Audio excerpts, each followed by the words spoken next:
જય જોહાર દોસ્તો, આજે અમે હાફેશ્વરમાં ફરવા માટે આવ્યા છીએ. તમે આ પાછળનો નજારો જોઈ શકો છો, નર્મદા નદી છે.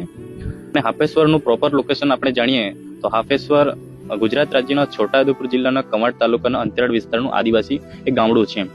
નર્મદા નદીને ગુજરાતની જીવાદોરી કહેવામાં આવે છે, પણ જીવાદોરી આદિવાસીઓ માટે મને લાગે ત્યાં સુધી અભિશાપ જેવું લાગે છે.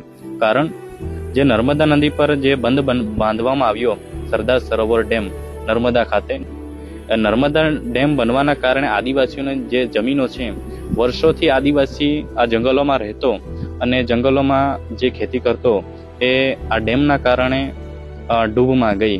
એટલે મને લાગે ત્યાં સુધી આ ડેમ અને આ જે નર્મદા નદી ગુજરાતની જીવાદોરી કહીએ છીએ, એ આદિવાસીઓ માટે અભિશાપ જેવું લાગે છે. સ્ટેચ્યુ બન્યું, આદિવાસીઓને જમીનો ગઈ. નર્મદા ડેમ બન્યું, આદિવાસીઓને જમીનો ગઈ. દેશના વિકાસના નામે આદિવાસીઓના જમીનો સરકારે છીનવાનું કામ વર્ષોથી, બ્રિટિશરોના સમયથી અને આજે પણ આઝાદ ભારતમાં પણ એ જ વસ્તુ ચાલી રહ્યું છે. ત્યારે હું મારા આદિવાસી ભાઈઓને કહેવા માંગુ છું કે આપણે લોકોએ હવે શિક્ષિત બનવું પડશે. શિક્ષિત બનીને સંગઠિત બનવું પડશે. સંગઠિત બનીને આપણે સંઘર્ષ કરવું પડશે કે આપણા જલ જંગલ જમીન છીનવાઈ રહ્યું છે, તો આને આપણે કઈ રીતના બચાવી શકીએ છીએ.